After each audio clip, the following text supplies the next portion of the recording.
It's badass, isn't it? The HBO option. It's pretty good. Crave is garbage. Yeah, I knew that. Yeah. It's I can't believe how non-user friendly it is. The amount of time, the amount of people making websites and UIs and menus and shit, you'd think that you'd be able to like take from it. It's just so like, why would you ever go for the panel system or the full screen system? You go to Netflix and there's like 20 things they're showing you at once. It's beautiful. It's like, and then you scroll down and you have all these things coming at you. You go to Crave and it's one giant full screen advertisement for a thing. It's like, the fuck out of my face, man. Yeah. You don't know me. Yeah, well, and also, so I'm on an episode and I want to go to a different episode, so I have to back out of the show. Right. And then also, it doesn't remember where you were and what you were doing. It's really flawed. And you can go back 10 seconds, but you can't go forward 10 seconds. What the fuck is that about? Have we started? Are we in it? I guess so. Welcome to Electric 145. Yeah. I'm thinking about like shortening it to like E45 and then like down to like E4 and then like just no and words then eventually at all. It's just like the podcast formerly known as yeah, so welcome. Oh my god, we come up with a symbol that's an E made out of a 4 and a 5, and that becomes the new name. That's fucking brilliant, dude. And that's what we should do, brother. Avengers A with a 4. That's 4 Avengers. Beautiful. There you go. There's 4 not, Avengers. There's not 4 Avengers though. Yeah, there is now there's a lot after more than Thanos. that. That's true. Apparently Martin Freeman's an Avenger too, so who's Martin Freeman? He plays Watson in the British new Sherlock. Sure. Well, because he's in Black Panther. Is he? Yeah. Was he in Black Panther? It's been a while. He's like the guy. He's like the one guy who's not Wakandan. Yeah, but what does he do? Like, what's his function in it? He's just kind of there for a while, and then they teach him how to fly a ship. Really? And then he does like the Wakanda Forever like X's across his arms because their ships are you drive their ships with your arms and like weird symbols, and you're like, and it's really? You haven't seen that movie? I have. So why don't I remember this? So it's a buddy of mine told me that that Iron Man 1 is good. The only issue is that it established the standard with Marvel that the good guy will fight his opposite, like his equal and opposite, right? Which is what I love about Marvel's Daredevil, is that Daredevil is he's like swift, and he applies his force in very like clever ways, and he like, you know, he doesn't just whack people until they fall over. He like kicks their feet out from under them and like, you know, like throws shit in their face. Whereas Fisk is a monster. He's a brute. He cuts a guy's head off with a door of a car. He's an animal, and they're so opposite from each other. Even when he fights the Punisher, the guy's got guns. Yeah, extreme violence versus total calm. Yeah, whereas in the movies, it's always the opposite, right? You know, Steve Rogers fights soldiers. The Hulk fights Steve Rogers fights the Red Skull. Right, but he's fighting soldiers, and then Winter Soldier is another soldier. And then let me see here. Thor fights another demigod. Iron Man fights other super suit people. They almost always do. And I think Spider-Man's like one of the few where he doesn't fight his exact opposite. And Black Panther is funny because it's like almost identical. His yeah, it's almost parody level. It's actually, to me, a joke. It felt like they were acknowledging it. They're like, yeah, we get it. Like it's two Wakandans in cat suits, like fighting. They are like, and they have like similar weapons. Like it's like almost like on, like I don't even know. I remember that being a really good scene though. I remember like not being confused about who was what because the colors were really well done. Yeah, that was really well done, and it was also interesting that the scenario they were fighting in was these sort of underground Yeah. transportation tunnels that were completely futuristic. So that make it was done well. It makes the adamantium or whatever, the vibranium, unstable. yes. It's the only way you can move it, right? Yeah. I thought that was an interesting story. I liked how it was separate, like how like Wakanda was like its own place, and it had kind of kept itself separate from the rest of the world, which explains why you didn't know about what the fuck they were until like not Future Soldier, the Winter Soldier. Right. What's up with their accents though? What The Wakandans? they have like South African accents or like African accents. They do. But they've been separated for thousands of years from other civilizations. Where did that come Has from? it been thousands? They say like for like their like since they had vibranium, they've kept themselves separate from the rest of the world, agreeing not to meddle in the affairs of regular humans. That's a good question then, because you So, figure like, their dialect would have advanced. It would have been its own thing. Yeah, it would have been separate. I would have really appreciated if they managed to find an accent somewhere between the accents of that area. Yeah, a mixture. Yeah, I just thought that was funny. I also thought like memes in a movie age so poorly. Mm-hmm. So when she says "What are those?" that is never gonna be understood. Still, I don't know Uh, what the reference was. oh, I'm surprisingly really foggy about this movie. So Oh. yeah, what does she say? he's got different shoes on, and she's like, "What are those?" Which is a meme. Oh, I didn't know that actually. See, that didn't. Yeah, that was already lost on me. This guy like goes up to his grandma wearing Crocs, and he's like, "What are those?" And she's like, in such a bad mood. She's like, "They're my Crocs." But like that just turned like it's a meme, and it's gonna be gone. And like Deadpool has a bunch of those references too, like, and those will age very poorly. Yeah, Deadpool. At least it's in the right spot. It doesn't really belong in Black Panther, whereas I could see it belonging to Deadpool because that's what he does. Yeah, it's right? so it's aware. Yeah, there was this movie I watched called The Christmas Chronicles, which had Oh yeah, Kurt Russell in it. yeah, And some old guy. quite honestly, yeah, that guy. That's just I knew a guy who was like, I don't know, some old guys in it. He's not that old. Kurt Russell's not that No. old. And quite honestly, it was actually good. I felt like it was better than. I'm not even going to go into the Tim Allen movies. Christmas but and the Cranks with the Cranks. I honestly would say Christmas with the Cranks was better than the Christmas Chronicles. I liked Christmas with the Cranks personally because I felt like it was actually a story about a real Christmas. Mm. Every other story is all this trumped up bullshit. Mm. Whereas this was literally the story. Well, not literally because it's fiction, but whatever. It's the story of these two people that decide they want to do something different, and everyone around them goes into revolt, and they change their mind for peer pressure, apparently, and decide to throw their party.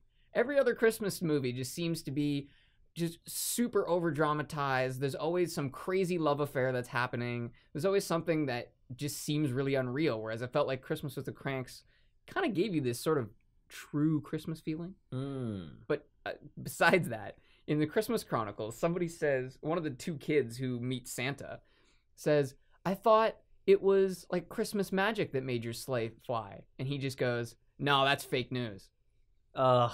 And that's a joke that you know is going to age terribly. Yeah. Anything like that kind of bugs me. It's like you're just capitalizing on like right now. And I try my best with memes for them to be appropriate to the moment so that you don't need to know what I'm talking about. Yeah, yeah. There's always going to be shit that I like to put into videos where I'm like, I don't care if you don't get this joke. Like, that's funny. But like for the most part, like you shouldn't have to understand the original context of a meme or a story. Unless whatever you're making is meant to be temporary. Right? If you're a Philip DeFranco making a video that's really only relevant to the day it comes out because it's news, then memes aren't a problem because no one's going to go back and watch that stuff is very strange years later. I've done that where like I get into like a sort of YouTube newsy type of show and I start going back and it's like, oh, this is just not relevant anymore. It's like, and some of it's not even true. And they're saying shit that's like, you know, maybe in like a couple of years if this thing happens, and it's like it did actually. So. Yeah, that's what I thought was great about going back and watching Chris Rock's Bigger and Blacker. Is he does this whole bit about how the last thing they cured was polio, and they don't cure things anymore because there's no money in a cure. There's only money in the treatment. And he says they ain't never curing AIDS. Yeah, but they just had a breakthrough where they believe they may have cured AIDS. Yeah. Wow. Yeah, I believe there's 2 patients that they're currently watching to see if it comes back, but there's something like 6 to 9 months in remission. Wow. Cured of AIDS. And I just remember thinking, what are the... I watched this like 3 days after the announcement. And I just remember thinking, this is why old things become so irrelevant. Because sometimes it's, they're not going to cure AIDS, or like they don't cure anything anymore. Well, we cured a few things. Or he even said, anybody feel a little polio around you? No, they don't. I really wish he said, does anyone feel a little measles around you? No, they don't. Because today, that would be a totally different ballgame. Right? Didn't it come back? Big time. Because of anti-vaxxers. Yeah, multiple outbreaks in the States. Hey, look, if you don't understand something, then fuck doctors, right? If you don't understand it, you should fear it. Look, like, a dude driving a dump truck, like, how hard could it be? I know more about dump trucks than that guy. Like, fuck that guy. Like, it's just such a stupid, foolish way to look at anything. Not a bad analogy, though. And I get it all the time. In any job I've ever had, I've always had someone try to explain how the process should go on the customer side of it. And it's like, yo, look where you're standing. Look which side of the counter you're on. It's not this side. Shut the fuck up. Yeah. And tell me what you want and not how you think it should be done, because I know how it's going to be done. I'm not going to tell you which end of the pizza to eat. That's your decision. I'm not going to tell you which topping to take off. Yeah, if you want to be a savage and roll it up and eat it like that, like those monsters. Yeah, if you want to be one of those fucking savages who eats food and then chugs alcohol or pop while the food's in their mouth and hopes that all of it goes down at once and talks at the same time and hopes they don't choke on it, quote then unquote, you fucking go for it. Washing it down. It's so gross. You should never have to chase food with something the way you do alcohol. It should never be that way. When I was a kid, I thought that's just how it went, because they always said, oh, chase it down with whatever. So for me, when I was a kid, I used to think that's how it was supposed to go. You put food in your mouth and then you drink something. I was literally 10 or 12 by the time I figured it out. You should not talk with food or water or food or liquid in your mouth. It is a very great, it's a very easy way to choke, and you shouldn't do it. And it's incredibly rude. It's very rude. Yeah. It's like, I don't have time for you and food. Listen to my fucking bread. It's like, who are you talking to? The Michael Caine in Miss Congeniality. He's like, are you talking to me or the dead piece of cow in your mouth? So yeah, that's the big thing. It's not so much rudeness. I mean, rudeness is why I don't want you to talk with food in your mouth, but you can actually really like get yourself in a bad situation by doing that, because it opens, like, talking opens different parts of your throat, the part where you don't want food or liquid to go in there. So don't do that. Yeah, talking forces air up through your trachea. And there's a little flap that covers your trachea to keep things from going. It's called an epiglottis, but throat flap is what we call it here. Right, that's the technical term. Yeah. So when you talk, that flap goes up a little. It has to, like, it moves when the air pushes on it so that there's an opening. So now you've created an opening and you've got food going down your throat, which, if you don't know, is kind of like putting a marble in a sock. You squeeze the sock and then push it forward, and it has that, like, it has a bump that moves forward. It has a wave. That's how your esophagus moves. Speaking of orifices, do you know a machine or even a process that can do what our butthole does? It pushes out, like, solid waste or gas from the same spot. Do you know of any machine that does that in the same tube? I feel like I've had a breakthrough here. I would say there are definitely machines that allow solid waste to build up and gas to rise to the surface, which is essentially what's happening. I guess. It's just in reverse, because the gas is somehow making its way to the bottom. But, like, everything is designed for a separate exhaust. Like you don't see a machine that's able to, or even a process in like a factory that's able to decide which one goes through the same one. You say able to, but it's more that's a stupid idea to use the same tube for two things. You spent so much time wondering if you should, or whether you could. You didn't ever consider if you should. Well, that's why a platypus is so weird to us, because a platypus has one hole. Birds do that. They're one-holed too? I didn't know that. Yeah, bird poo is like part brown, part white. It's like everything leaving at the same time. Okay, that's not what I mean, though. I mean, their sex organs and their bathroom hole are the same hole. That's what they mean by one hole. They still have a mouth. That's not what I'm talking about. You know, we call it washroom. Correct. Because sometimes you wash in there. What you should be washing in there. And if anything, when they call it a half bath, that's like usually at least just a sink. You wouldn't see. It'd be great if they had a little tiny tub. You could get water up to maybe it's your like knees. A butt tub. Yeah, bring your knees right into your chest and just soak yourself in it. So washroom, correct. Bathroom, not always correct. You never call it a shower room. You never call it a toilet room. That would be fucking weird. But the British do call it a toilet. They say, I'm going to the toilet. Going to the toilet. But and they mean the room. Not the toilet room, though. That's right. They never say bedroom, that. bed in the room. Right? Right. Dinner, dining room where you dine. Right. Living room, kind of awkward. I mean, so you want to call it the shitting room? Is no, I don't. I'm not saying we want to. Is that the end of this logic? I'm pointing out that we just refuse to refer to it as the toilet room. It's just people are uncomfortable about bathroom movements, man. Yeah, people are very exactly uncomfortable. Bathroom movements. Yeah, exactly. Not bowel. That would be far too much. But not every bathroom movement's a bowel movement. Interesting. Yeah, see? It's bathroom movements. Interesting. I mean, if you could make it if you wanted to. What? Sorry, what? You could make every bathroom trip a bowel movement if you wanted to. If you wanted to, yeah. By the way, that is quite a toenail bruise. My goodness. You dropped something on your toe there, buddy? Yeah, I did. I dropped a table on my toe. Unfortunately. Toe table? Yeah, it was the stupidest thing. So I was putting a heavy object down on the table, and the table dropped like 2 inches. And I thought, what the fuck was that?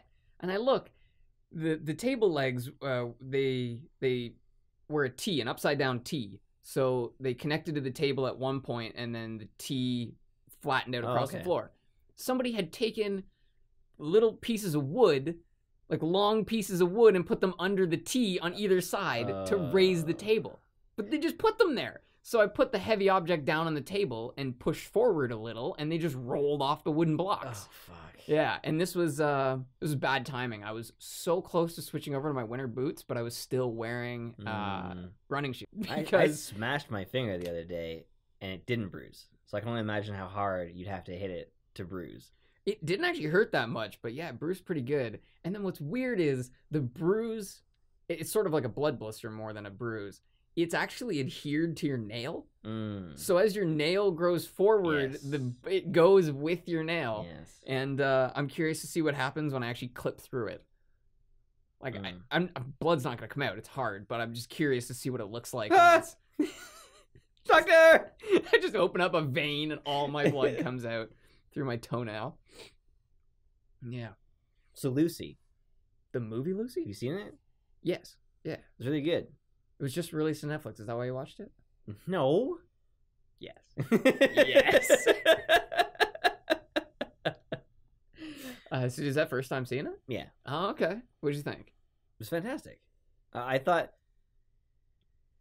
I'm glad they didn't continue doing this, but I loved the way the movie began with the weird intercut shots of nature, of cheetahs stalking an antelope, while the big scary men are slowly approaching scared Lucy, and they're like intercutting these shots back and forth, and like the parallel of like essentially what's happening here. And I like how that like translated back to like the point of it's like life is actually the focus of the life and the universe and all that shit is like the focus of the story, even though it feels like the story is about Lucy. Yeah. It's a story about Lucy discovering what like the universe is all about. It's a very strange story. It's kind of hard to quite describe exactly the path that the story takes, because at first it seems like a movie about a woman who just becomes way more capable by her brain becoming like the movie Limitless. Smarter. I was feeling more like it was like I felt like it was supposed to be an underdog story at first. Like just here's this scared girl suddenly becoming extremely confident and way more productive than any other, or proficient than any other person around her, taking revenge, stopping this situation, and like whatever. Then about halfway through the movie, she meets Morgan Freeman, and he's like, I have no idea what you should do with this ability. And I was like, this movie's about to go in a weird direction. And like, so strange the way they combine like typical conflict with like, what is the point? What is she about to do? Like, I have no idea what the goal here is. And I like that. I like how strange it was. I also like that there was an end point. It wasn't, when she reaches 100%, she will explode and the world will end. Or when she reaches 100%, she will turn into an angel. She reached 100% and she basically turned into an inanimate object. She like interfaced with the technology. With everything. Yeah. With the world. And I thought that was really cool. That was almost like the singularity. Like they were trying to make a comment about that. I actually just watched an animation. Love, Death, and Robots has an episode, Topher Grace. Live action. So far, the only episode in that series that actually has live action stuff. Topher Grace and the woman who plays his girlfriend is from Cloverfield Lane. Right, the main character? Yeah, and they discover a tiny civilization in their freezer. Except it's so small that it's moving like rapid pace. Like they're watching it like grow from like the 17th century to the 21st. And then it like goes past that, goes super like futuristic, and then goes like full singularity, becomes a ball of energy, explodes in their kitchen, and then they're gone, and then in the morning it's dinosaur time again. It's fucking crazy. That's really cool, yeah, man. I just gave you the entire story. Sorry about that, but that's okay. I mean, it's a 10-minute video.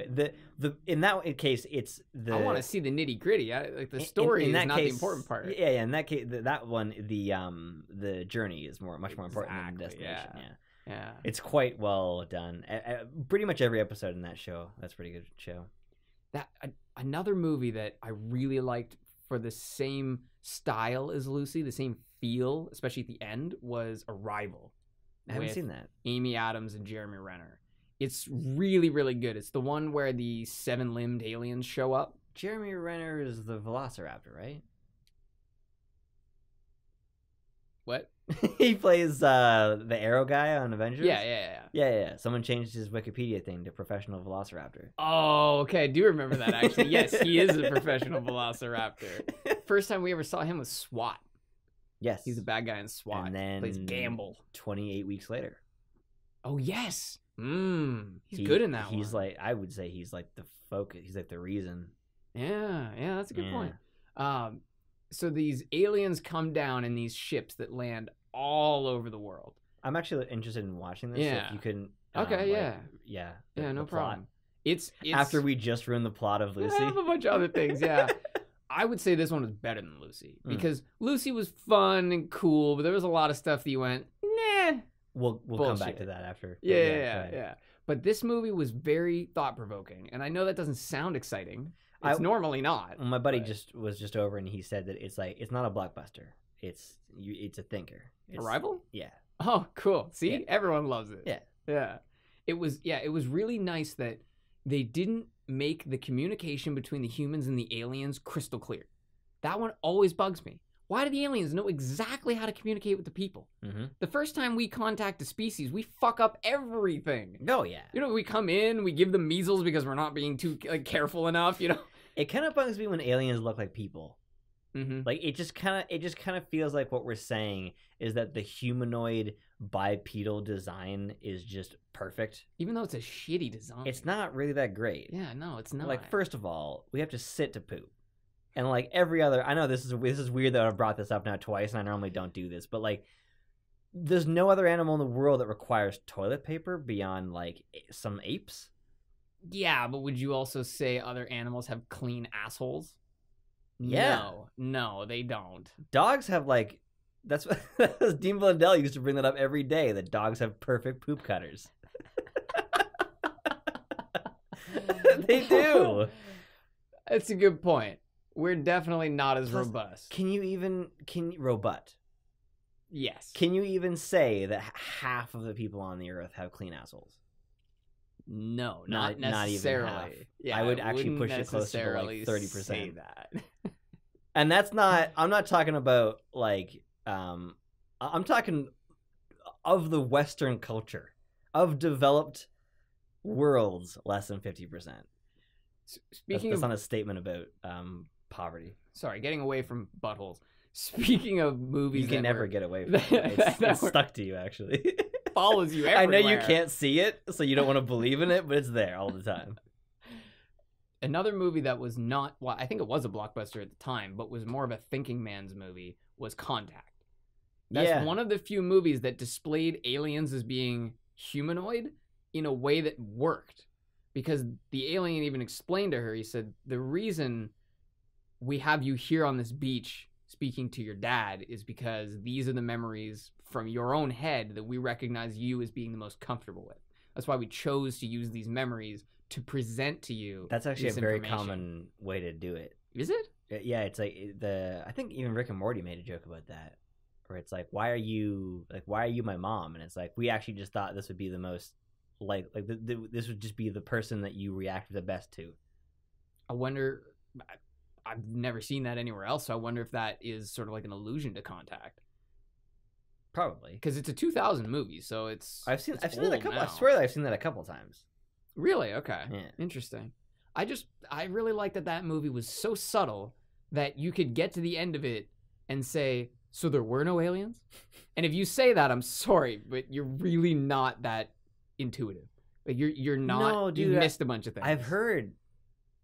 Oh no, sorry, it's K-Pax. Sorry, I've heard that K-Pax is intended to leave it up to the viewer as to whether he was making it up or not. K-Pax is a dope movie. Yeah. Jeff Bridges and Kevin Spacey. Yeah. It really is a thinking man's movie. That one, I keep saying thinking man, but the look on your face with the eye roll, I love it. I get it, man. Like, sorry, excuse me? You're a man, brah. I get it, brah. Dude, friend, guy. I understand, male. I'm not your guy, friend. I don't want to get into that topic. So, Lucy has the same problem as Limitless. A group of people who manufactured a drug that don't understand it makes your brain open up to the point where you're smarter than you could ever, any other human could possibly be. They knew enough to make it, to know it was a drug, but didn't understand what it did to give you basically superpowers, and instead of using it themselves, they gave it to strangers. What the fuck is that? I wonder if this is sort of like the radioactive spider dumped in a vat of radioactive material. It's one of those things that any other person who had taken that dose would have died, but for whatever freak occurrence, Lucy doesn't. That's the only assumption that makes sense to me. Well, I think they tried to explain it with Lucy, where they bring a dude in and he snorts like one crystal and he's like, ah, and she takes it, I guess, into her bloodstream. But you're the people who manufactured it would understand it at like every level. Chemical, yes. Yeah, they would know exactly how it's working, and they would test it on usually animals, and they wouldn't just be like, let's get this fucking ape to snort it. They'd probably also try blood. They would do a lot of things and be like, oh fuck, this is a wicked smart monkey. Well, ultimately, that movie is stupid at the basis level. The fact that she can levitate, it was funny to me. It was like, what you're saying is that the human brain has the ability to create matter, as long as you understand that matter doesn't really exist. I thought that was a very There is no spoon, brother. Right. Once they, I mean, I appreciated that the movie was consistent with what it was saying about what would happen with the mind. I thought that was great. The basis is really dumb, but once you like get past that part and you're like, okay, if you're saying that at 20% you can levitate and know where people are all the time, then 30% would probably give you this kind of power. And like, it would make sense that at 70% you'd start to see every type of known like wavelength. Like I get like, yeah, it's consistent to what you're saying about the brain. What seems really stupid though, let's assume that that's actually true, that you only use 10% of your brain, which has been widely disproved. That's not even remotely true. Well, cerebral capacity is what he was saying, not how much of your brain you use. Right, and even then, which is probably there's just, no science just for mumbo that. jumbo. Yeah, there's no science for that. So let's assume that that's true. Is that racist? What? Is there something I didn't know about that? Mumbo jumbo? Yeah, is that like a thing I didn't know about? I don't know what mumbo is, to be honest. Oh no. I know what jumbo is, and I don't think that that's racist. So anyway, is that food? Well, jambalaya is food, but jumbo just means big. You know, jumbo jet. Oh. Jumbo popcorn. Weird. That's all I got. Okay. Those are the only jumbo items in the entire world, pretty much. I have jumbo minute rice. That's gross. That's too big. Jumbo. It's huge. No, it's a big box. It's the same size rice. Oh, okay. The unit stays the same. I was imagining like a chocolate bar-sized piece of rice. I just like slice off a piece of it. That's just like wheat sludge. Yeah, exactly. Yeah. Big wheat sludge granules. Oh no, that's what rice is. Let's assume that that is true, that the brain can go from 10% cerebral capacity all the way up to 100%. And let's just assume that somehow those workings of circuits could levitate you. You wouldn't be able to see other wavelengths because your sensors haven't changed. Your eyes are still your eyes. But that's what she's saying. That's what this movie's saying, is that you can change your brain to see different stuff. Right, and there are some ways in which that works, because your eye does not see the light that comes into it. Your brain actually filters the light that comes into your eye through a filter that's designed to make edges more clear. So you can actually see definition at a longer distance than your eye physically can, because your brain processes it and makes it more visual. Wow, it does like an anti-aliasing thing. Yeah, it uses what's known as a sombrero filter. Wow. It's like well known in. I'm pretty sure that's offensive though. No, I don't think it is. It is though. Mario is not allowed to wear a sombrero. So I'm not allowed to talk about it either. So your eyes can't either. How can an eye wear a sombrero if Mario can't? But at the end of the day, there's only so much you can do with your programming.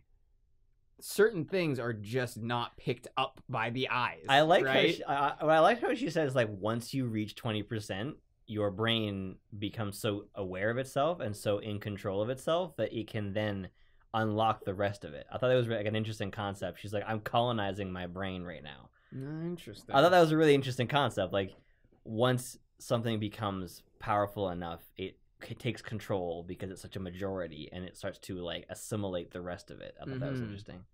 It's actually sort of like when you get a hole in a dam and it allows the rest of the dam to go, right? You just need that first break point, and then everything from there takes off. Or a majority shareholder.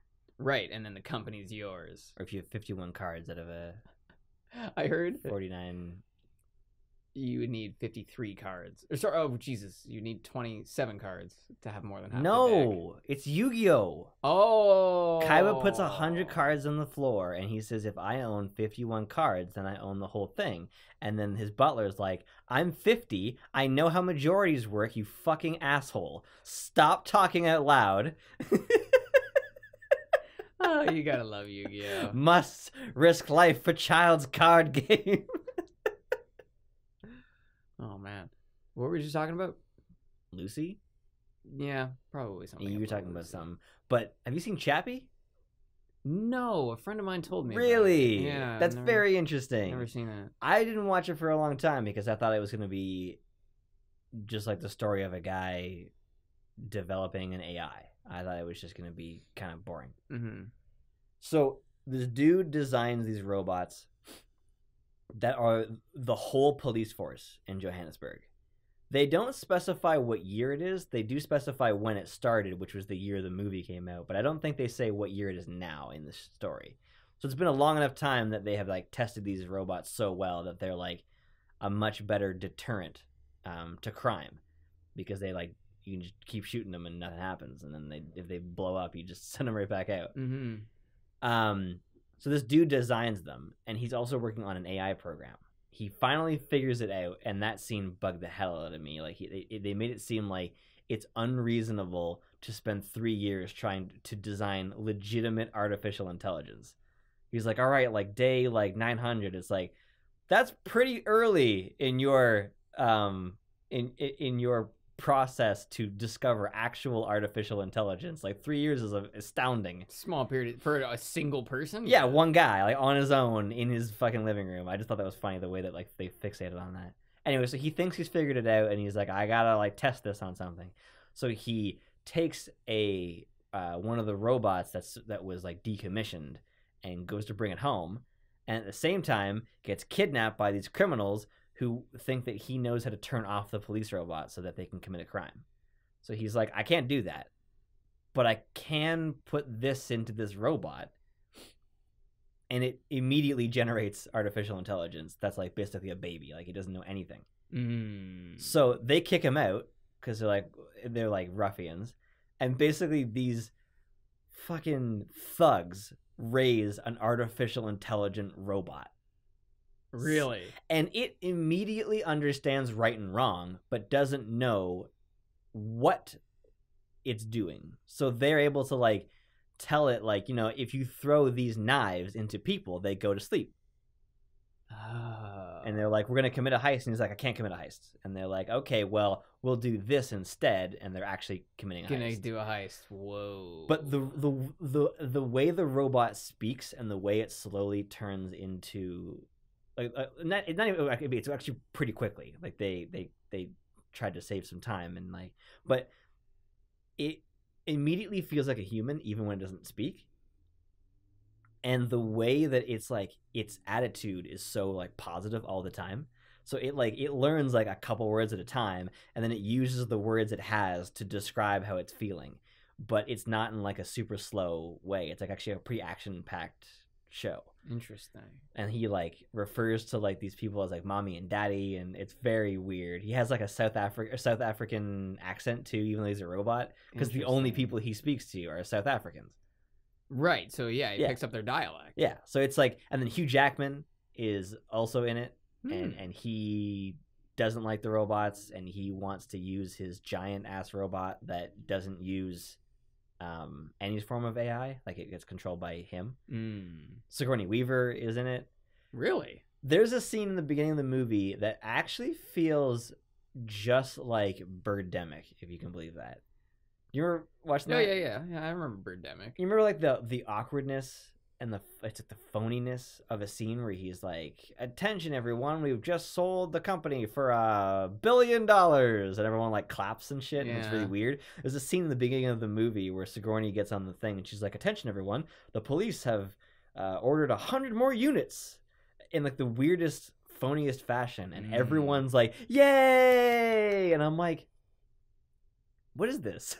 Yeah, what was that meant to be? And later on, I thought, well, they wrote the character Chappie so well, and all the other characters and their interactions so well, that it makes me wonder if that whole scene was meant to imply that people themselves are kind of robotic, and like don't like they go through the motions and don't really like think about what they're doing all the time. We're all product of our programming, right? Right.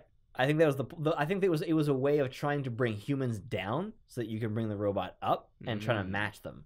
Because Chappie's like a better person than most of the people in that show. Like, I'm not 100% certain, but I believe those ruffians you were talking about who take Chappie in, I believe they're actually a band. I believe they're actually a band, DeAntwood. Antwood.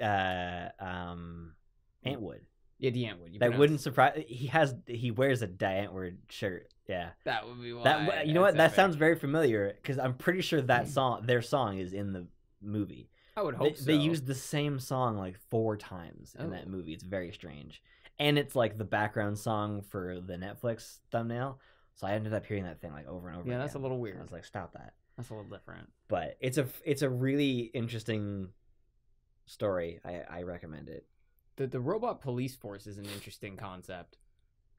It sounds scary at first, but it's almost like the autonomous cars. They sound scary at first, and then you start to think, well, would I rather trust a robot that could fuck up, or all the other drivers on the road that will fuck up and potentially kill you? So I was thinking about that. I heard a statistic this morning that, how long is March break? 2 weeks or 1 week? I think it's one, but I think some people get it the one and some people get it the other week, so it ends up being a 2-week period. It's just not like one school or one level of schooling will get it in 1 week, and a different level of schooling will get it the week after. So it's kind of a 2-week period. So Ontario Provincial Police reported that just in Ontario, just during March break, they tagged 1,500 distracted drivers. And that means texting and driving. Yeah. Well, anything like that is my guess. Which is like, it's like, yeah, head shaking, right? But if you saw collectively as like a convoy coming down the highway, 1,500 distracted drivers, it would be huge. We would have that shit fixed in like 6 months, right? Because like it would be like holy fuck, what are we gonna do about that?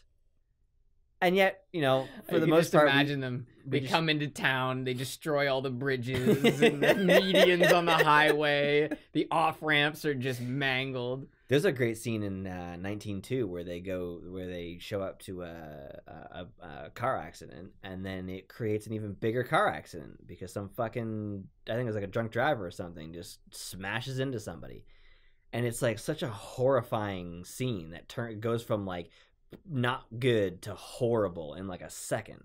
Yeah. And it's just like, it is amazing I don't know if hubris is the right word, but the foolishness of thinking that you don't have to pay attention to your 2-ton vehicle. Yeah. And, I mean, it goes along with the seatbelt thing. Do me a favor. If you think that you don't need a seatbelt in a car, run full tilt into a brick wall and don't slow down. Because that is nothing compared to the impact you will have in a vehicle without a seatbelt. Well, here's the argument you can always throw at people, because people will always say, well, it's my choice if I want to wear it. It's not. It's not, because what's going to happen is you're going to hit something, hopefully not somebody else, but you're going to hit something, you're going to be ejected from the vehicle, we're then going to put you in a taxpayer-funded ambulance, we're going to take you to a taxpayer-funded hospital, where a taxpayer-funded surgeon is going to work on you for 12 hours. Well, I'm less worried about that. If you're in a vehicle with someone who doesn't have a seatbelt on, that person becomes a projectile. That is true too. 100 to 200 pound projectile flinging elbows at you and shit like that. Like there's actually an anti, or I guess a pro seatbelt commercial. An anti seatbelt ad. An anti seatbelt ad. Right. Where the driver doesn't wear his seatbelt and he flies around and kills his friends. Yeah, I remember seeing that with video. his like knees and elbows, and that makes sense, man. Like a 60-mile-an-hour knee. Absolutely, yeah. Well, it's just really kind of crazy that there's so many people that think, well, it doesn't affect you. Well, that's not true. First of all, second of all, it's really not about the individual behavior. It's about the behavior en masse. So yeah, sure, it's not a big deal if you don't wear your seatbelt, but if 1,500 other people decide not to wear their seatbelt, suddenly that's a goddamn crisis. Yeah. Suddenly the hospitals are overrun with people who are in there from what are literally preventable injuries. Don't actually run full tilt into a fucking brick wall. But wear a seatbelt. Yeah, absolutely. Yeah, but wear a seatbelt. I just hate that I have to say that. I hate that you have I don't think you do. I think... No, because it was very clearly rhetorical. You said if you feel like you don't need a seatbelt, I guess run into a wall at full speed. The problem is reasonable consumer is an easily it's a subjective statement. I agree, but I also think that we as well, I hate to call us entertainers because there's no one that we entertain other than ourselves. If you entertain one person, you're an entertainer, in my opinion. Dad watches us all the time. There you go. Okay. I watch us all the time. So as entertainers, I think it's important that we essentially stand up for what we believe is correct in the realm of speech. And if saying something flippant like that, like if you don't believe in this, try this thing and see how it works for you. If that's not protected by freedom of speech, then we might as well not be talking at all as a country, right? That is the most innocuous thing. If the courts were truly willing to uphold that, honestly, we'd have to go to war. And I don't mean in a literal sense, but it really would be going to war. We'd have to. Because you can't bow to that. You can't allow people to silence you like that. One of my favorite vines is when you're finished drinking a bottle of Coke, instead of recycling it, eat it. Eat the fucking bottle. Okay, that's one way to do it. What's the other one? Oh yeah. It was a message for vegans, and it said, "Be kind to your vegetables. Eat a rock."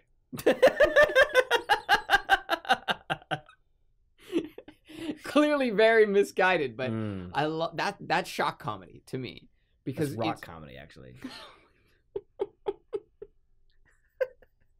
I feel like we should end this. Rock comedy. Oh God, that's a little short, man. No, this isn't a Casey Neistat podcast. I just meant that's one of those things where we should just shut it down. Casey Nice Cast Pod Stat. Nice stat pods. Yeah. One of the episodes of Mercenaries that we were releasing is Slucky number 11. There was one you uploaded the other day, and I think it was the title or the description. And I was like, what the fuck were we talking about there? Oh, was it the don't be deliberately a bagel? Yes. So I went and checked it out, and I was surprised I got to the part like so quickly. Was it in the beginning? No, I told you what it was supposed to be. Oh, yeah. Okay. You thinking you did your research? That's why I was like, how did I get there so quickly? Like that was crazy fast. Don't be deliberately vague, though. That's good stuff. Oh my god. I also watched recently. I watched a lot of movies recently. Dracula Untold. Yeah. It's all right. It was pretty good. It had a lot of really dumb parts. Wasn't it hilarious though that they tried to make Vlad the Impaler seem like a good guy? Yeah. Oh, it was great. He definitely wasn't like. And they even had a part where he's like, "What did you feel when you put those men on stakes?" And he's like, "Nothing. A greater crime." And it's like, it's not a greater crime actually. No. It's not a greater crime. I just thought it was like I liked how they played with the idea of misconceptions and him like owning them, where someone mistranslates his name, son of the dragon, as son of the devil, and then at the end he's like, "I'm Dracula, son of the devil," and I thought that was like clever, because that is the truth about history, especially the further you go back. You could make whatever you want up, and as long as you wrote it down and people kept it and weren't there to see it, then it would be true. It, yeah. I don't believe everything you read. I love that about Daredevil, is that Fisk tries to throw the murder of a man, that when like, Fisk cuts a guy's head off with a car door and says that Daredevil did it. And then Daredevil doesn't deny it, because even though he won't kill people, if people believe he'll chop your head off with a car door, he's a much scarier character. Yeah. And that, on the similar topic, is where he got the name Devil, because it's Hell's Kitchen, Devil, and then it turned into Daredevil, which is to me the most appropriate nickname of a Marvel character. Like his character, just like the story slowly develops his name. He doesn't become Daredevil to the very end of the first season. He's the devil. He's the devil of Hell's for the Kitchen. whole thing. Yeah. Did you know Hell's Kitchen is not a borough of New York? It's a neighborhood. It's a 2.5 square kilometer neighborhood that all of that happens in. That's a small area. Which explains how Daredevil is able to run to everything he does. At the most, he's moving like 3 kilometers diagonal. Yeah. Because he can't drive a car. Huh. Right? So like and it would kind of be difficult to taxi and then change into your uniform. So like he kind of has to run everywhere. Huh. So it kind of makes sense that he only guards Hell's Kitchen, whereas yeah. Spider-Man is all of Manhattan because that guy can move. Yeah, that's so true. Spider-Man can cover many, many blocks. Yeah. Daredevil is he's got some acrobatics, but not the same. No. Well, also Daredevil doesn't have any powers. No. Well, he has his senses are his powers, but he has Yeah. he doesn't have incredible strength or anything like that. That's all him. Exactly. Yeah.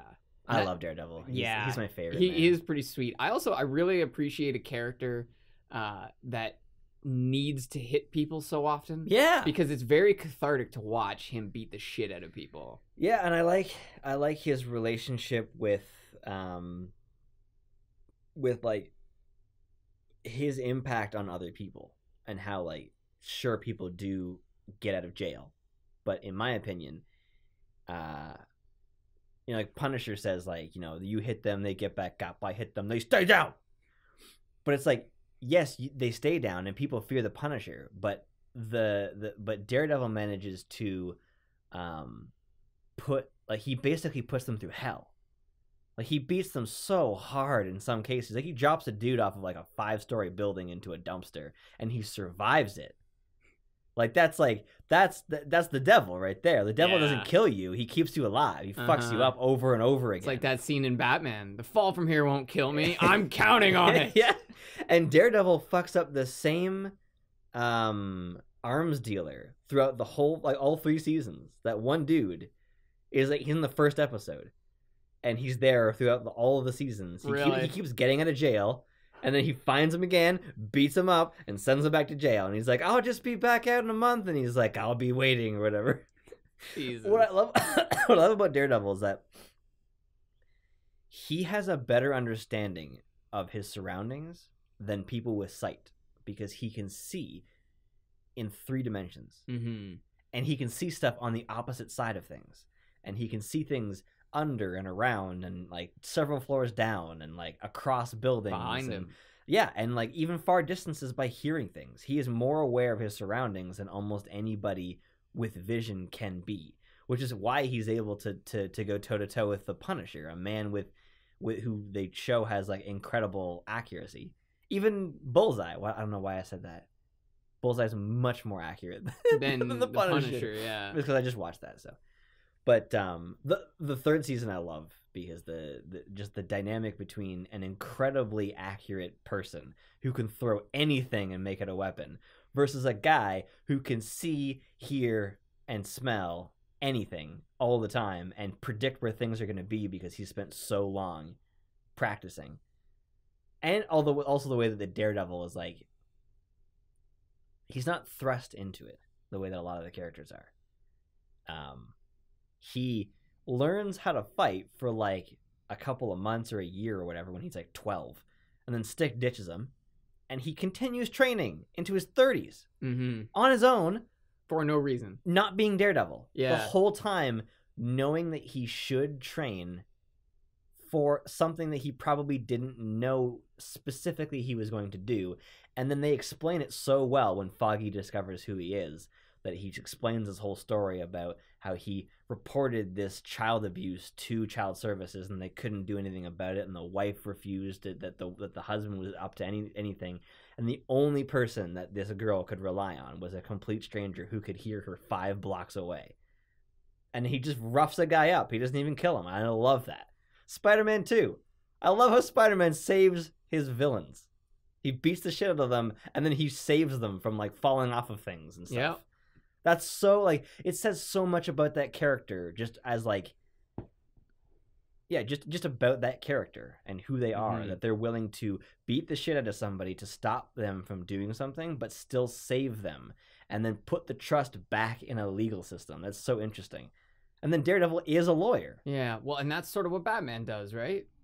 Was sort of the main premise behind the second Nolan film, The Dark Knight. The idea was he was trying to get the Joker put on legal trial. Yes. So that it wasn't this shadowy game going on in the background. And he even says to Harvey Dent, he's like, "You're the man who can do without a cape." It's like the world needs this person. Like the world needs the White Knight more than the Dark Knight, and I love that. On the flip side, though, there is something to be said about the Punisher's rationale. I love the Punisher, by the way. It's like I love Daredevil because he has such a constraint to his brand of justice. Spider-Man does the same thing, but he has an incredible ability. Like Daredevil has to like get very physical with people. He's not very strong. Like he's basically on par. Like every season, there's a long, uncut shot of him beating the shit out of people, and it's so tiring to watch. He's like taking deep breaths and like getting slowed down. The Punisher, what I love about him is that there's no question of morality with the killings. Every other superhero in existence, including people like Superman, who are totally willing to kill, are always putting the question up of when is it okay. The Punisher doesn't even stop to think. Nope. It's just yes, always kill, and if you don't kill, it's so that they lead you to someone else to kill. He's just all kill, and I love that about him. Like the only time he doesn't kill people is when he like breaks into like a military base, and he's like, "What do I do? They're good people. What do I do if I run into a soldier?" It's like that's me. That's who I was. That's like, am I gonna kill a guy for doing the right thing when he doesn't know who I am and what I'm up to? Mm-hmm. But for the most part, like, it's almost every time. It's just like the answer is always yes, and I love that about him. Like the way he doesn't hesitate. Season 2 is like way more like that. Like he shoots people in the first like 15 seconds of that show of the second season. It's amazing. Like it opens up with an action scene. It's awesome. Nice. Yeah, it's just that sometimes the justice system does fail, and an example is that Daredevil guy that just keeps coming back. Yeah. Because at a certain point, the devil will be dead, and there will be nobody to protect the streets. Whereas when the Punisher's done, no, because see, what happens is when you kill somebody who's in power, somebody else comes in to take that seat. Daredevil Season 2 and Marvel Spider-Man the game both have the exact same concept. Fisk is taken out, and it creates a giant power vacuum and a war that is actually worse than when Fisk was around. And that's really just an analog of real life. Because that's Absolutely. what we've had. That's what we've seen all over the place. You take out a dictator, somebody comes in to take the place of that dictator, and what happens is instead of having one major criminal organization that is well run, you end up getting smaller, less organized, less well run criminal organizations that then have infighting between them, and it just creates way more conflict. Apparently, that's one of the big issues after they captured El Chapo. Oh, really? They captured El Chapo. Then they realized that El Chapo may not have actually been the leader. He may have been more of a figurehead type leader. A deterrent No. of others to rise up? No. Oh. No, like, so they believed El Chapo was head honcho number one, like the tip top guy. Turns out he may have been one of the two top guys, but he was more of the face, whereas the other guy was more of the operations. Oh. But what happened was that he was still a man of power, so when they take him out, the people under him all try to take his position, which creates this sort of deadlocked system where each of them ends up having their own little tiny territories. Have you seen Triple Frontier yet? I have not watched Triple Frontier. Is it good? Oh, yeah. Yeah, Okay. the basis for the movie is that, what's his name? Oscar Isaac has spent, like 3 years in, I forget where it is, fuck. It's an undeveloped nation with a lot of crime and corruption and stuff. An active war zone? It's not a war zone. It's a South American country. I forget where though. Point is, like, it's developing, but fully corrupt and has a huge drug problem and all that shit. And he spent years working with the locals, or the local police force, to stop the issue, and feels like he has made absolutely no progress doing it the right way. So he decides to get his band of merry soldiers back together to go and steal the money from, like, the head drug guy who, like, lives out in the forest. So the plan is to steal his money, kill him, to still do the job, just not correctly, because he got the information illegally. And he knows that if he brings in, like, actual police, then it just won't happen. Like, the dude will just disappear. So he's like, let's go in there, Spec Ops style, take him out, take his money, get out of there, split the money, disappear. It's a good plan. And naturally, Everything goes wrong. no. What I liked about that movie is it is not one thing after another that like it wasn't like one decision that fucks up something else that fucks up something else. It's actually pretty realistic with the way that they depict like the causality of each problem. Like there are some moments where they do bad things or bad decisions, and then it doesn't have an impact. And it's the decision later to not rectify an issue that they could rectify that leads to another problem. It's a good one. It's got Charlie Hunnam. It's got Ben Affleck. It seems like quite the cast. It's got the guy who plays the Viper in Game of Thrones. Yeah, I've already forgotten his name. And then fifth guy, who I'm sure is going to be someone you know in a couple of years. He was really good, actually. He was like I think he's my favorite in the movie too. So yeah, the whole war theater has changed a lot in our modern culture. We don't see the war theater as being the Saving Private Ryan, the Jarhead. Hasn't been since like the 50s, 40s actually. Well, no, that's not what I'm saying. So Private Ryan was made in what, the 90s? Yeah. Yeah, so late maybe. In our culture, we were still viewing the theater of war as being traditional warfare, even as far as Jarhead, which I believe is in the early 2000s, right? That's very traditional. You have soldiers, they go to a base camp, they prepare, they patrol, they go out, they have battles. Black Hawk Down was a similar style movie, right? These are all in sort of the modern theater of war where you have infantry soldiers that are at a base. They go from that base into a war zone. Whereas it seems like we're really starting to move more into small team, SEAL type operations. Like those are the things we want to see. Zero Dark 30. Insurgency wars. Yeah, that's like, a good way to put it. I don't know enough about Korea, the Korean War. But I know nothing about the Korean War. It led to the Vietnam War, which, as far as I know, is like the insurgency war that like really changed how people viewed it. Because like you were basically fighting the country.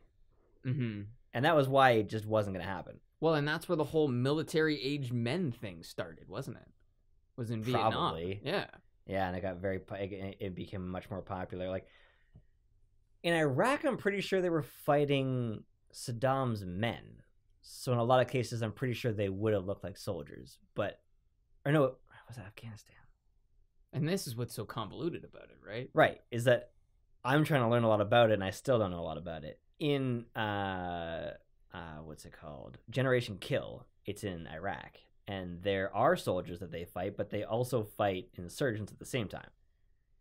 And this fictional story based on an actual reporter's experience lined up very much with the documentary about Vietnam. Like the whole thing was very similar. Measuring success in bodies. Yeah. Destroying homes regardless of their connection to any sort of rebellion. Because they may be used by the insurgency. Right. Anything in the country may be used as Yeah. But it's like it's definitely different. And what's his name? Dan Carlin? Hardcore History? Yes, Dan Carlin. Yeah. He said, I think it was a quote by a general or something. You always go to war the way you did the last time.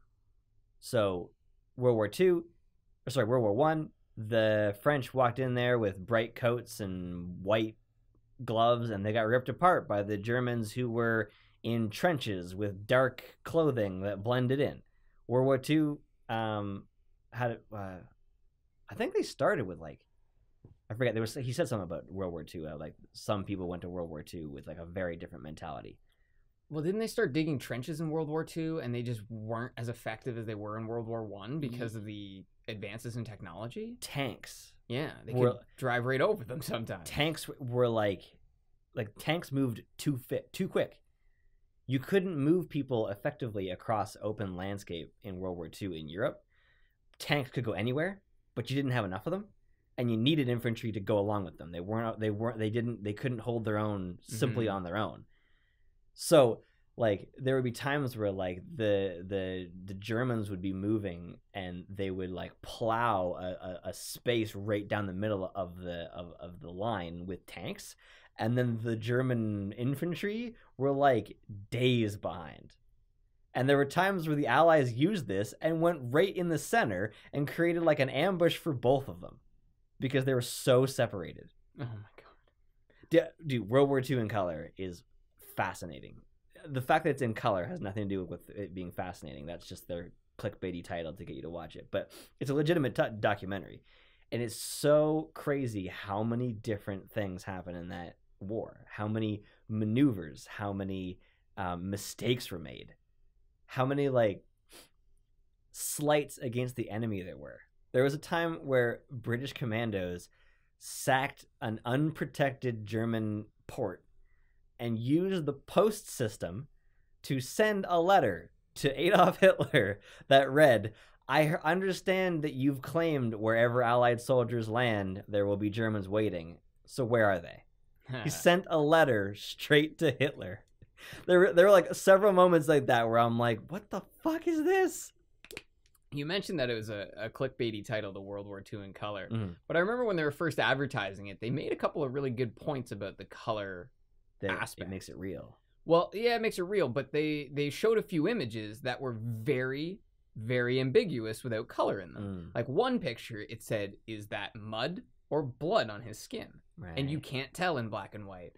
And I remember them saying, "Is this a blue lake or a green lake?" And you can't tell without them colorizing it. So there are some aspects that get additional information.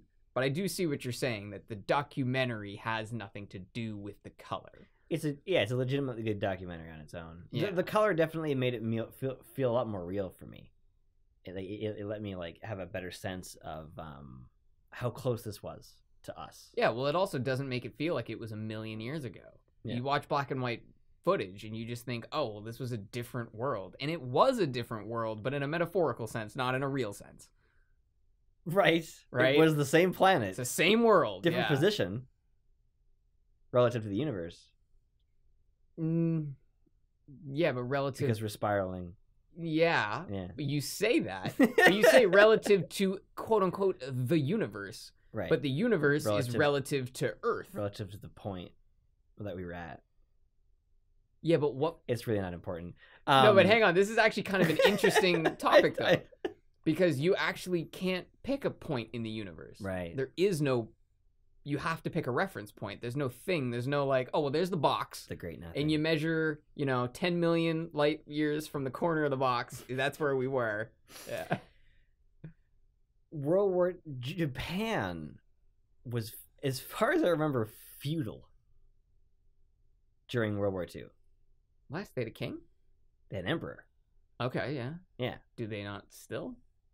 I don't know. Yeah, I knew they had an emperor for a long time. But at the same time, but everybody else was going in there with like presidents and prime ministers, and they had an emperor. Right. So they had an emperor who actually led the country, even though Britain had a king. He didn't actually lead the country. No. Right. Yeah. Yeah, I just thought that was very interesting. Like, from my perspective, I'm looking at it from, like, I'm trying to think about how they were feeling about it. That here's this time period where everything is being shaken up. People are redrawing map lines, like, every day because shit's just changing. So here's a country who's still acting like it is several centuries ago. And what did you do back then? You took land. That was, like, everybody's thing. Mm-hmm. You took land, or you defended it. So here was their opportunity to go and take some land. Right, and so that's why they sort of got involved, because they were thinking, well, while everybody else... It's sort of like when you see a riot and you start looting. Yeah. On a global scale. Actually, very similar. Stalin did the same thing. Yeah. And World War II led to Vietnam. It was like many years in a difference, but the events there turned... Would it be more accurate to say that it led to the Korean War, which then led to Vietnam? Just based off your earlier statement. Like I said, I still know nothing about Korea. All I know is that Red Foreman fought there. Foreman thought? Or Red Foreman thought? I'm pretty sure we looked this up, and I'm pretty sure Red Foreman actually fought in a bunch of different wars. Like, if you look at all the Really? different things he said. Yeah, I think he said he was in Oh. Korea, and he said he was in Nam, and he said he was Oh. in... Yeah. You know what's interesting though is that sorry, my point though, the connection they made from Vietnam to World War II was that when the states accepted the surrender of Japan, they installed a shadow government that used what would later be referred to as a puppet emperor. So the emperor continued pretending to have control, whereas the American government was telling him what to say. And that example of puppet emperor was a part of the Civil War in Vietnam. Was it the French or was it the British? Fuck, I can't remember who it was. So colonial assholes. Continue. Someone owned Vietnam. At the time it was called Indochina. And they had I don't know if they were an emperor, but they had somebody leading the country pretending to be the one in control. And the Vietnamese saw what had happened in World War II and knew what that was. And so they rebelled against it. And that's where it began. You're right, it was called Indochina. And they were called the Viet Minh. And then they were later called the Viet Cong. Mm-hmm. Yeah. You remember that line in Pulp Fiction where Marcellus Wallace says, I don't care if that motherfucker goes to Indochina. I want someone hiding in a bowl of rice waiting to jump out at him. And I'd wondered what Indochina was, but it was Vietnam. What did you push? You were just bringing us in a different direction there, and I had to come back to this. What were you just talking about? Sure, I don't know. Bowls of rice? I don't know. Yeah, where are we going? Yeah, you don't remember what it was related to, eh? We were fuck. Yeah. Didn't have to do with the drugs, like it was after that. It was after drugs? the whole El Chapo thing.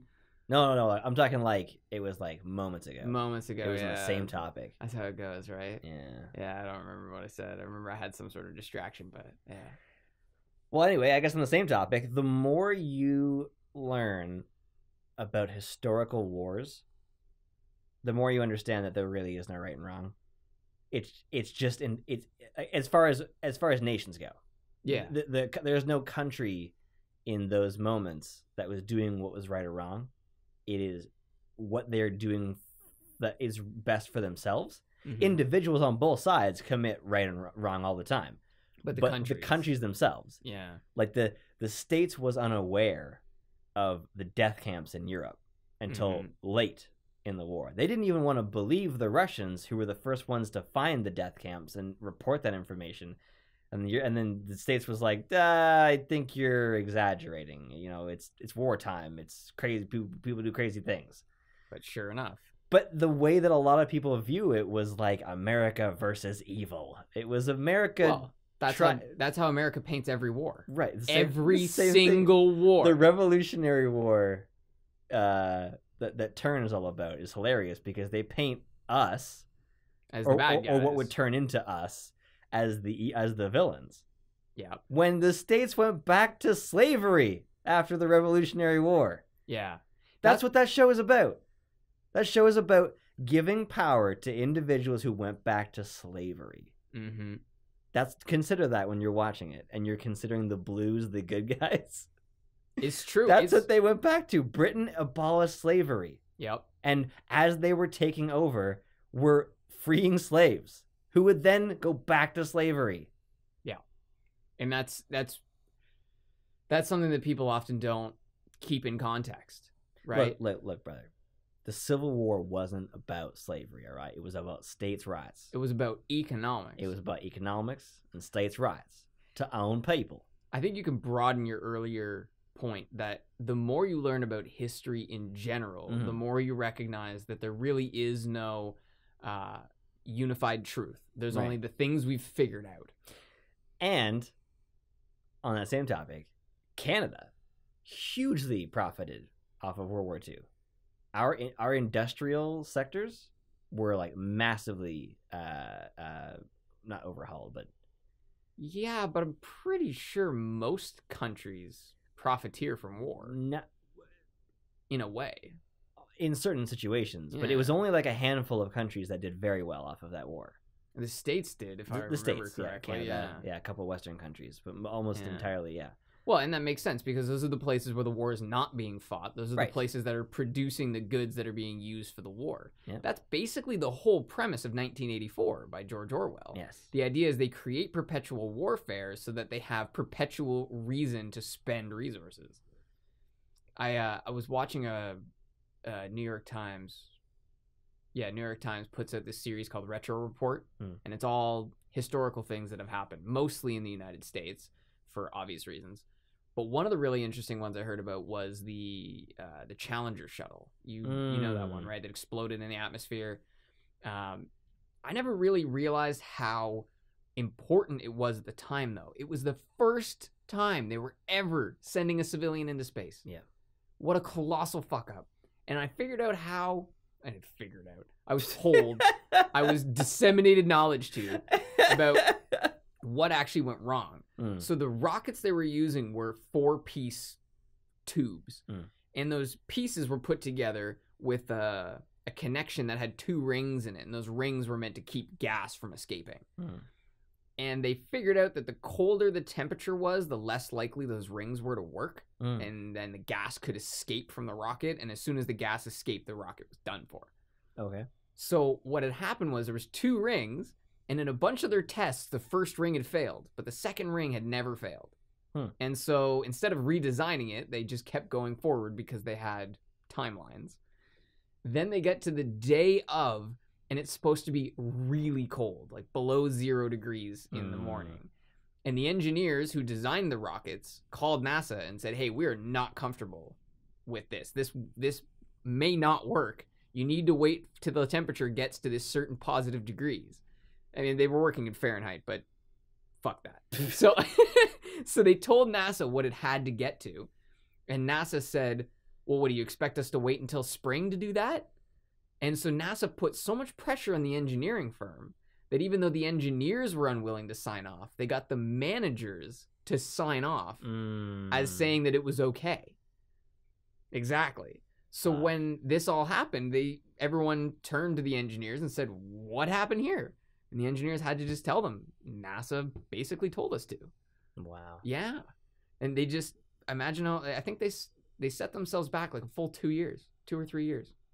Yeah, which really pushed back their whole thing to suppress the flat Earth truth. Right, exactly. Imagine how much further they would be on that conspiracy. Yeah, NASA lies. Yeah. I don't know if you know this. Yeah. Do you know who Eddie Bravo is? I do. Okay. Is he a flat earther? He is, yes. You know that one of the Paul brothers is a flat earther now? Well, I'd like to say they both are. Did you know they're actually the same person? You never see them in the same room. You actually do. A lot, actually. All the time, yeah. What if we're the same person? No one would know. What if one of us is a really good voice actor and is able to do subtle changes in our voices? Imagine how impressive it would be to be able to do talking this, over each other with one mouth. Same time. See? That's how amazing I am. Just think about that. Can you laugh on cue? Kinda, yeah. Do it. No, that's really weird. That's cue, bro. It's not fair. I'm laughing now. No, it's you have to exhale breath. Okay. It's pretty good. It was creepy. I didn't like that. That's how I laugh, right? I would be running if I think you Holy fuck, that redlined. Nah, Sorry about that. It was fine. It was fine. You guys will be okay. We have a new setup here. It's very comfortable.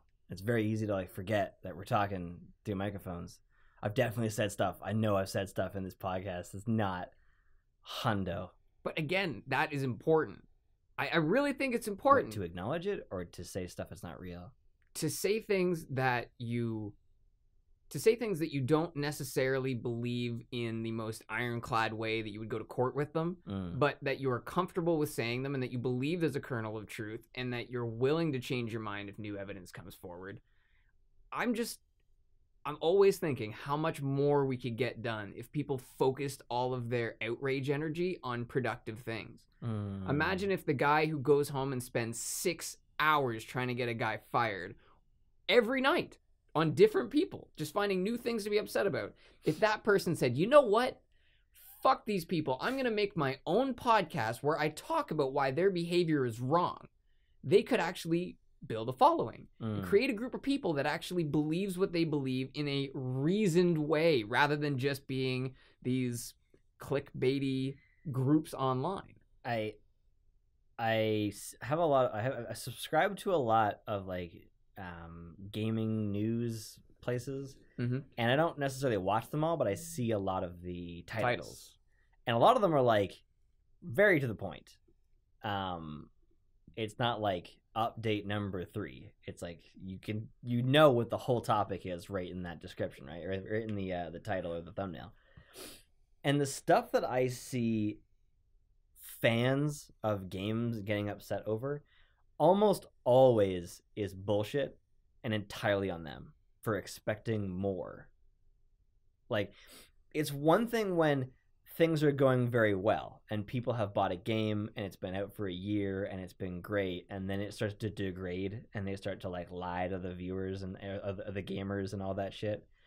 That's totally like a reasonable thing. But when it's like company who regularly releases things that is not finished with a giant focus on money, does that thing again that they've been doing for 10 years, it's like, well, fuck yeah. Yeah. People got mad about No Man's Sky. I even said something to you before it came out. Yeah, you knew it wasn't going to be good. I knew it wasn't going to be a game. Yeah, that's more accurate. I was like, it's a universe explorer. That it already that's already a thing. Like Universe Sandbox is already a program you can use. Dude, Univox, you should make a game of that. That would be sweet. I actually have an idea for a video game, but I'm not going to tell you. Okay, well then somebody else use that. Univox. You can have it. It's just like, at this point, I don't feel bad for anybody who pays full price for a game that they haven't seen anything about it. Right. Like, tomorrow, which this video won't come out at that time, but I'm going into Sekiro almost completely blind, paying for it full price. It's the first time I've done this in years, and I'm fully aware of what I am setting myself up to potentially have a giant disappointment. It could be a launch failure. Anything can happen, and I will know that it's me. But I want to go into this for because I just know this company so well, and they've done so well in the past, that I want to believe that it's going to be fun, and I'm going to go into it like a kid. I'm just going to have some fun with it.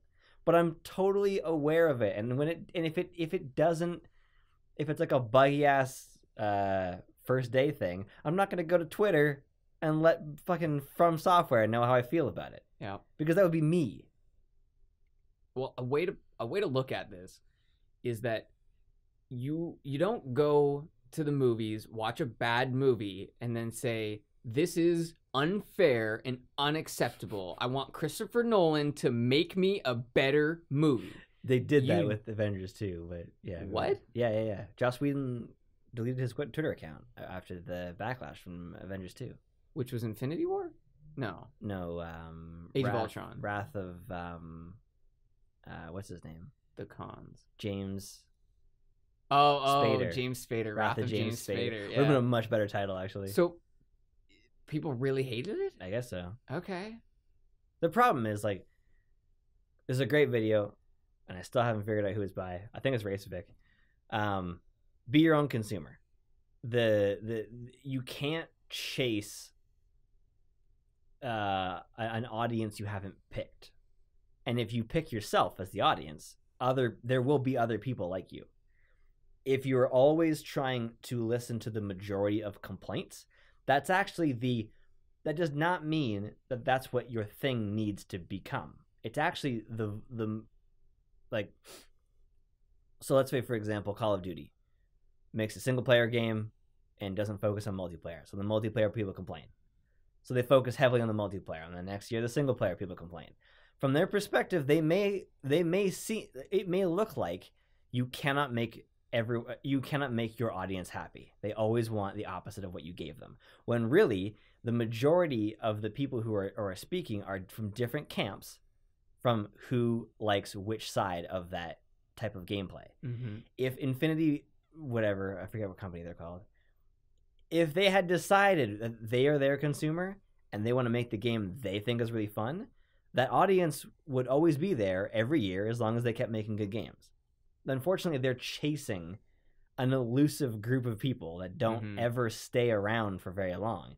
I imagine that the Call of Duty group is only like a 4 or 5 year like lifespan. Like each person gets into it only for a couple of years and then leaves and moves on. Mm-hmm. You're chasing something that doesn't exist. You can't ever get to that thing. Joe Rogan has a really great analogy for it. He's usually talking more about entertainment rather than gaming, but it's the idea that you have these executives which don't have talent, right? They either have the money or the connections or whatever, and each one of them wants to jizz in the soup. Yeah. Right? They want to give you a little bit of their take on it. Yep. And quite honestly, your take is invalid. You are not required. You've got somebody who is a professional who is paid to make games, make them well, because he's done it his whole life.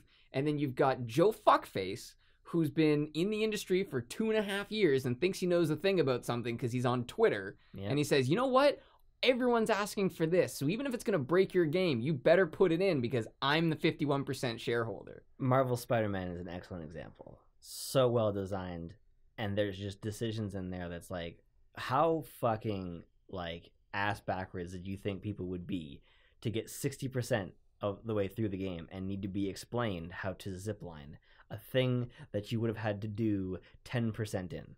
Mm-hmm. Like the assumption that a person is putting the game down for a month at a time and forgetting how to play and coming back every 10%, it's ridiculous. And that's not the core developers making that decision. That is an individual at the top being like, we need to widen demographics. Yeah. If someone comes back to this 60% of the way through and they forget that left trigger and right trigger does something, they're going to leave. Well, instead of just compromising and adding in that thing that shows up on your screen 20 seconds after you've not figured it out, it's just there immediately every single time. Every single your intelligence. Every time. Well, and then there's other games. Like you gave me X-Men Dimensions for the GameCube. And each character has at least 10 moves, if not more. And they don't tell you jack shit. I hit arcade mode. There was a small cinematic. And then I'm just in it. It doesn't allow me to pick my character. It doesn't tell me why I'm fighting the other person. It doesn't tell me any of my moves. Right? That's the opposite side of the spectrum. Games from like the 2000s were in a really beautiful spot where technology and game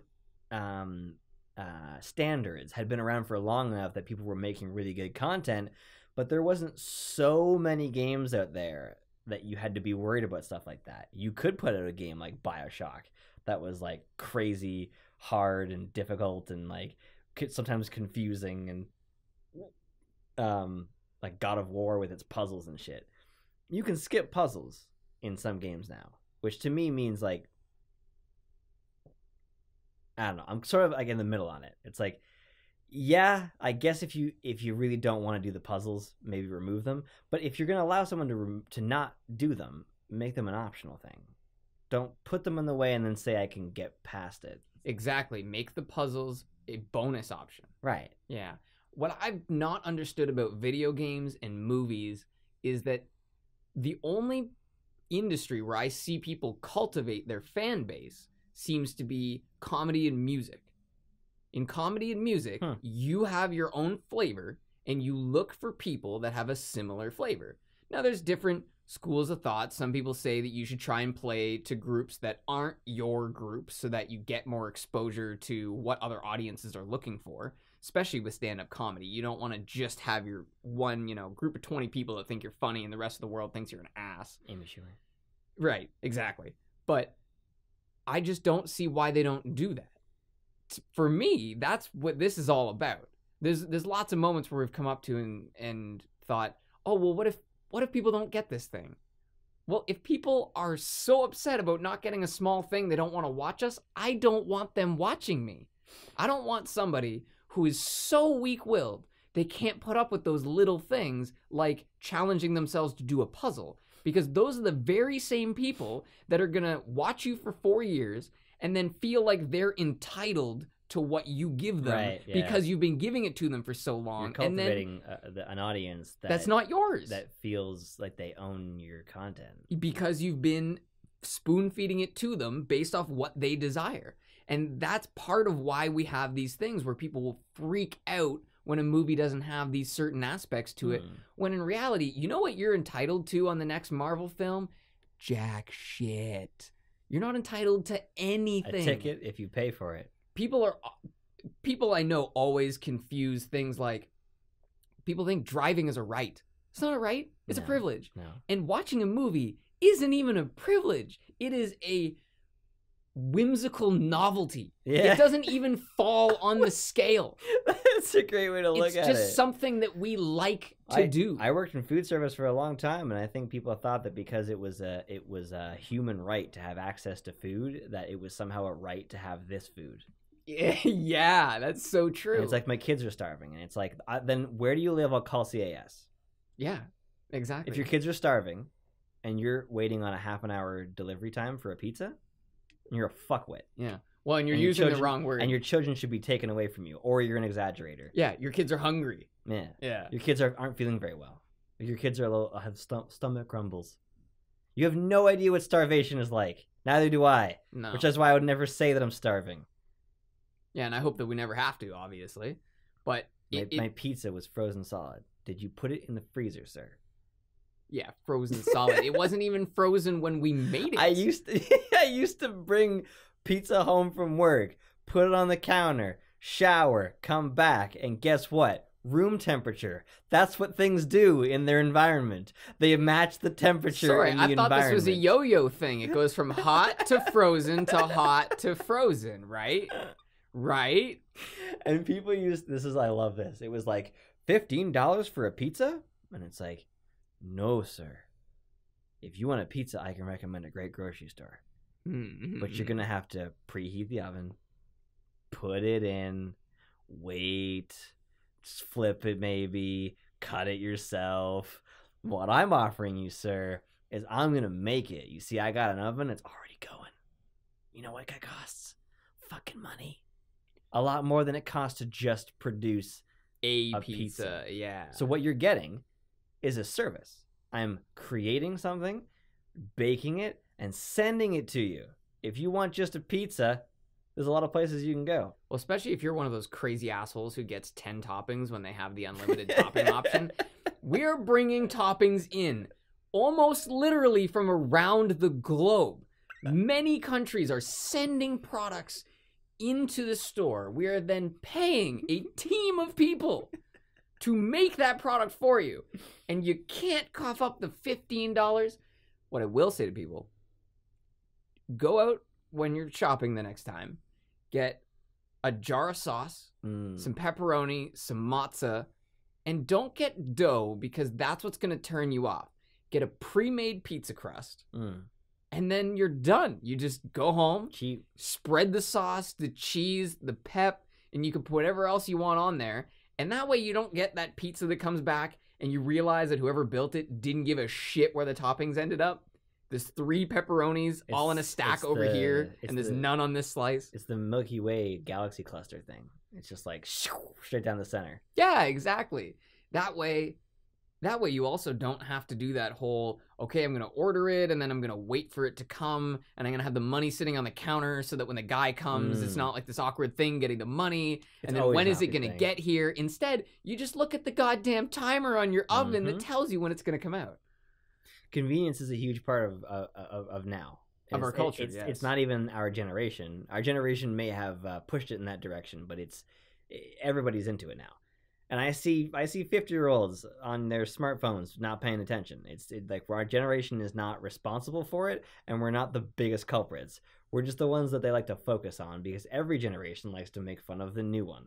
Well, also, no 20 or under person makes the rules. Right. Let's just be honest about that. And so you and I are in our mid-20s, which means maybe in the last 5 years, we could have been making decisions on a policy and Right. cultural basis. Which would Which be means- extraordinary if at 22 I was in some way impacting the globe. Exactly. So you have to think that all of these systems were put in place by the baby boomers and the millennials. Yes. Those are the groups. However, do you really, honestly, truly think it's one group? Are you that thick that you think that it's anyone who was born between this year and that year? As if you don't know a 10-year-old who's really mature and a 25-year-old that basically couldn't keep up with a 10-year-old. Dude, when I like in food service, man, you know who the best workers were? Who? High school kids. Oh, yeah. Because they're supposed to be there. Because people who are 35, who have been there since they were in high school, are fuckwits. Not all the time. They don't have to be. Mostly. They don't have to be.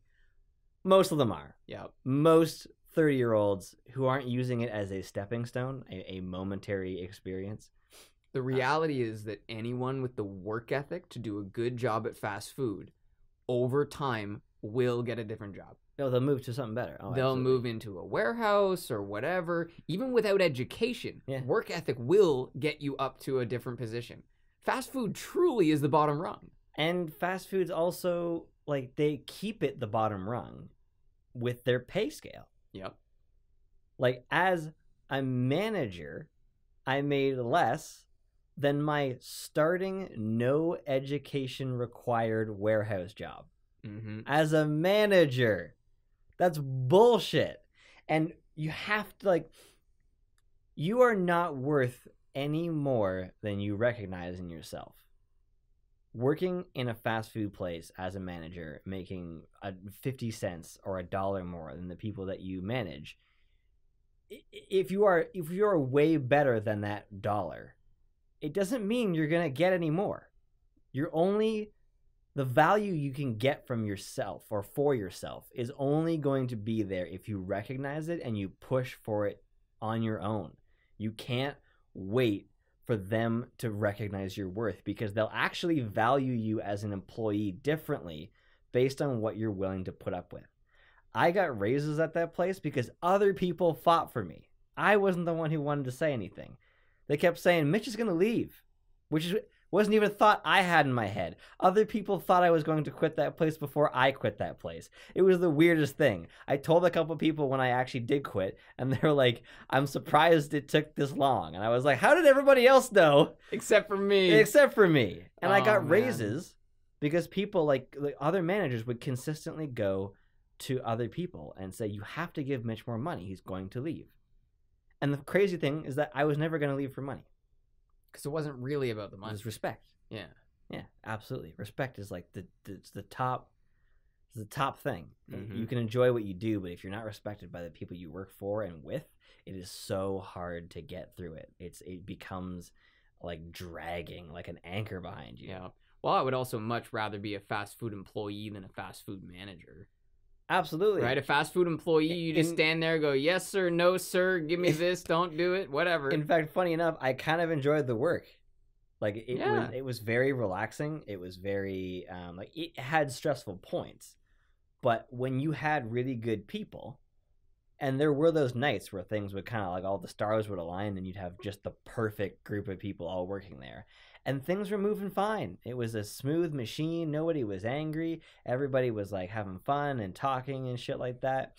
But you only needed one dark cloud to just infect the pond. It's the weakest link, right? Absolutely. It's the Just same that thing- one same angry theory. asshole who comes in there talking about some dumb shit, and it's like, look, buddy, look where you are.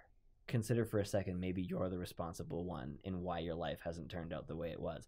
I recognize that. Yeah. I was like, I know I'm 24 and I'm working in this place. I don't have any illusions about being like the greatest human being around. I know I got myself here. One of my favorite modern memes is the idea that if you meet an asshole in the morning, you probably met an asshole in the morning. But if you meet assholes all day long, you are the asshole. And there's so that's many just people the I know like reality. that. So many people I know like Yeah. that. oh man, on the way to work, like this guy was doing this stupid thing, and then I, went to get a coffee, and this guy was being a fucking idiot. Yeah. Or Yeah. maybe you've got a bad attitude. Maybe. Yeah. I just watched a really interesting documentary series called Losers, all about professional athletes and how loss impacted them, usually in a positive way. And one of them was about a guy named Jackie Ryan. He's a really good basketball player, like top notch, and super passionate about it too, very obvious. But he could never be on a team. He couldn't follow the instructions. He hated order. He hated exercises and all that stuff. He was constantly trying to goof off and all that shit. And he got bounced around to like 5 or 6 different professional teams and got kicked off of them. Like, he was so good that people knew he got kicked off of teams, and they were like, he's fucking great, send him over. And then they have him for a while, and they were like, he's showing up smelling like booze. Like, I can't deal with this guy. Yeah, can't deal with it. He was in a super dark place, and for whatever reason, he ended up spinning the basketball on his thumb in front of somebody, and they're like, "You're really good at that. Like, do you want to ever try out for the Harlem Wizards?" And that was his thing. That was his thing. Really? He ended up discovering his passion at, like, I forget how old he was. And you're talking about the Globetrotters, right? No, they're called the Wizards, and maybe they changed the name into the Trotters. But I'm pretty sure he said, I heard about them because they're like the Harlem Globetrotters. So I think the Wizards do a different thing. Okay. He was the only white guy, so they called him Blackjack as a joke. And watching him do that, you see that all of his talents were finally being put towards what he loved to do. He was constantly joking and having fun. So doing a show for kids with a basketball was perfect. Was exactly what he needed. And it was his opportunity to try to help those kids avoid the tribulations he went through as all the way into adulthood. Mm-hmm. I think he was like 40 or something, or mid 40s when he discovered his passion. Wow. That's why when people are like, it's too late. It's like, it's not fucking too late. If you think you have another year, then it's not too late. Yeah. It is not too late to try to enjoy the time you think you have, even if it's short. Yeah. Like, look at like, how old was Carlin when he became like famous for stand up? I don't know, but he must have been at least 30. He was late. Yeah, it was. Yeah. He didn't start when he was 20, that's for sure. I love what you said about like, some people die when they're 25 and get put in the ground when they're 80. Yeah, I was quoting somebody. Yeah. I love that though. Yeah. Like, some people do die way before they're ever put in the ground, and that's such a. I see that all the time. I meet a lot of I meet and see a lot of people in my job, and you got dudes doing the same job, and yet one is just fucking miserable. And like, the amount of times that I say something like, "How's it going?" and they just slide the piece of paper over to me and say nothing, and I'm like, I know. I'm like, you have fucked yourself, because I say this about these people right now, but I can't remember who they are. I can't imagine who. Like, I actually can't. And it doesn't affect you. Yeah, I can't remember any of them. I forget about this happening so frequently that sometimes I do that, and they slide the paper over to me, and I'm like, why did I expect anything different? They do that to me every time. But I forget until it happens, because they are so inconsequential in my life, and the only ones I remember are the really fucking cool guys. Well, and the ones who have great attitudes. The ones who say, when you say, how's it going? They say, can't complain, nobody will listen. That's that's the type of dude that I'm like, fuck yeah. There was a dude I was helping out one time. He was like bleeding, like pretty decently. And I was like, your thumb's bleeding. And he's like, oh yeah? Bleeding's just a fact of life. You're not bleeding once a day, you're probably not working hard enough. And I was like, damn, that is what the world is built off of. People who bleed and keep on working. Yeah, that's not OSHA safe.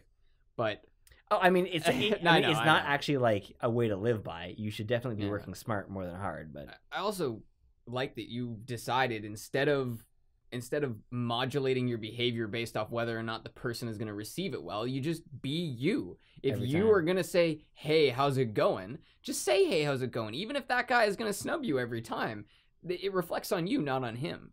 One thing that I found very awkward is, like, you're helping one person and another person shows up, and they sort of have this body language like, why won't you just take why don't you just help me right now? And it's like, you have to be like, I'm gonna give you the respect that you are a conscious enough human being that you can see I'm clearly doing something. So I acknowledge their presence instead of ignoring them, and I say something like, "Hi, how's it going?" And if they're like that fucking like self-absorbed that they hand me something like I'm gonna help them, I'm like, for sure. And I put it down on the desk, and then I just keep fucking going. Yeah. I don't have fucking time for you. You're an adult, so am I. I Yeah. go into a place, I see somebody moving around, I wait. I don't go, excuse me. Yeah. If you're hustling, if you're moving quickly, your chances are you're occupied. Yeah, it's really just about remembering that other people have their own things to deal with. Yeah. And also remembering that there is no black and white. Everything is gray. It always is gray. It's always about doing your best, recognizing when other people are doing their best, and trying to give people the benefit of the doubt. If you do those three things, you will be happier. Not the people around you necessarily, even though that does help the people around you be happier.